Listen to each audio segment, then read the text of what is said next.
भगवान महावीर की वाणी, संयम और अप्रमाद। जो जो रात बीत रही है वह लौट कर नहीं आती। अधर्म करने वाले की रात्रियां निसफल चली जाती हैं। आत्मा ही सुख दुख का करता है और विकर्ता है। सत प्रवृत्ति में स्थित आत्मा ही अपना मित्र है और दुष्प्रवृत्ति में स्थित आत्मा ही अपना शत्रु है। अविजित एक अपना आत्मा ही शत्रु है। अविजित कसाय और इंद्रियां ही शत्रु हैं। हे मुने, मैं उन्हें जीतकर यथा न्याय अर्थात धर्मानुसार विचरण करता हूँ। बाहरी युद्धों से क्या लाभ, स्वयं अपने से ही युद्ध करो। अपने से अपने को जीत कर ही सच्चा सुख प्राप्त होता है। स्वयं पर ही विजय प्राप्त करनी चाहिए। अपने पर विजय प्राप्त करना ही कठिन है। आत्म विजेता ही इस लोक और परलोक में सुखी होता है। एक ओर से निवृत्ति और दूसरी ओर से प्रवृत्ति करना चाहिए। असंयम से निवृत्ति और संयम से प्रवृत्ति। ज्ञान, ध्यान और तपोबल से इंद्रिय विषयों और कसायों को बलपूर्वक रोकना चाहिए, जैसे कि लगाम के द्वारा घोड़ों को बलपूर्वक रोका जाता है। महागुणी मुनि के द्वारा उपशांत किए हुए कसाय जिनेश्वर देव के समान चरित्र वाले उस मुनि को भी गिरा देते हैं, तब सैराग मुनियों का तो कहना ही क्या। ऋण को थोड़ा, घाव को छोटा, आग को तनिक और कसाय को अल्पमान विश्वस्त होकर नहीं बैठ जाना चाहिए, क्योंकि ये थोड़े भी बढ़कर बहुत हो जाते हैं।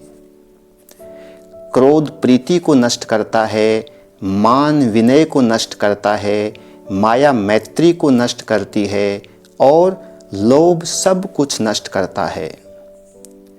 क्षमा से क्रोध का हनन करें, मार्दव से मान को जीतें, आर्जव से माया को और संतोष से लोभ को जीतें। जैसे कछुआ अपने अंगों को अपने शरीर में समेट लेता है, वैसे ही मेधावी पुरुष पापों को अध्यात्म के द्वारा समेट लेता है। अजान या जान में कोई अधर्म कार्य हो जाए तो अपनी आत्मा को उससे तुरंत हटा लेना चाहिए, जिससे दूसरी बार वह कार्य न किया जाए। जीव परिग्रह के निमित्त हिंसा करता है, असत्य बोलता है, चोरी करता है, मैथुन का सेवन करता है और अत्यधिक मूर्छा करता है। इस प्रकार परिग्रह पांचों पापों की जड़ है। सजीव या निर्जीव स्वल्प वस्तु का भी जो परिग्रह रखता है अथवा दूसरे को उसकी अनुज्ञा देता है, वह दुख से मुक्त नहीं होता। जो परिग्रह की बुद्धि का त्याग करता है वही परिग्रह को त्याग सकता है। जिसके पास परिग्रह नहीं है, उसी मुनि ने पथ को देखा है। यह मेरे पास है और यह नहीं है, यह मुझे करना है और यह नहीं करना है।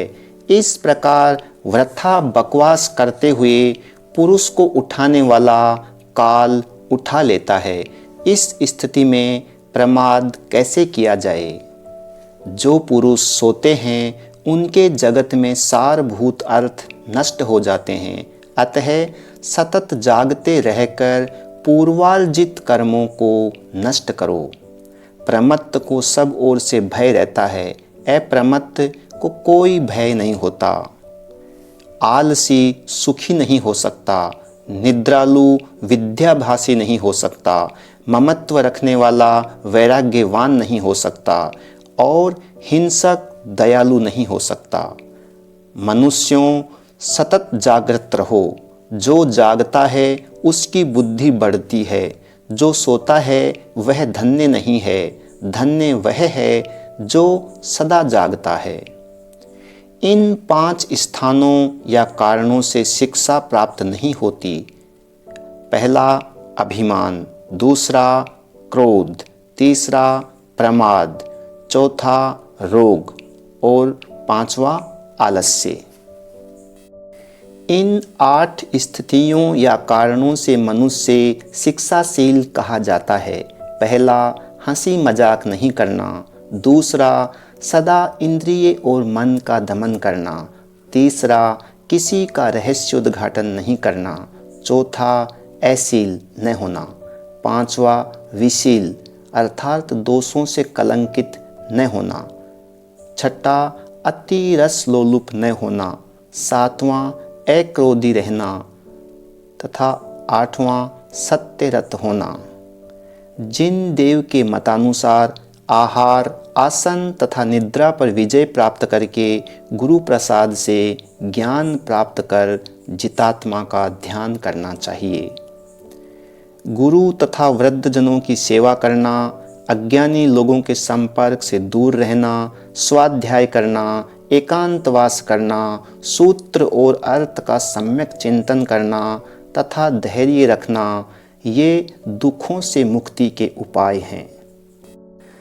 समाधि का अभिलाषी तपस्वी श्रमण परिमित तथा ऐसनीय आहार की ही इच्छा करे, तत्वार्थ में निपुण साथी को ही चाहे तथा विवेक युक्त अर्थात विविक्त स्थान में ही निवास करे।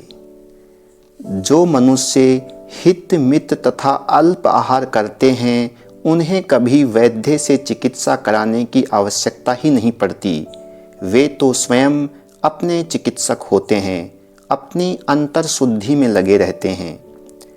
जब तक बुढ़ापा नहीं सताता, जब तक व्याधियाँ नहीं बढ़ती और इंद्रियां असक्त नहीं हो जाती, तब तक धर्माचरण कर लेना चाहिए, क्योंकि बाद में असक्त और असमर्थ देहेंद्रियों से धर्माचरण नहीं हो सकेगा। सांसारिक वस्तुओं को पास रूप जानकर मुमुक्षु को बड़ी सावधानी से फूंक फूंक कर पांव रखना चाहिए। जब तक शरीर सशक्त है, तब तक उसका उपयोग संयम धर्म की साधना के लिए कर लेना चाहिए।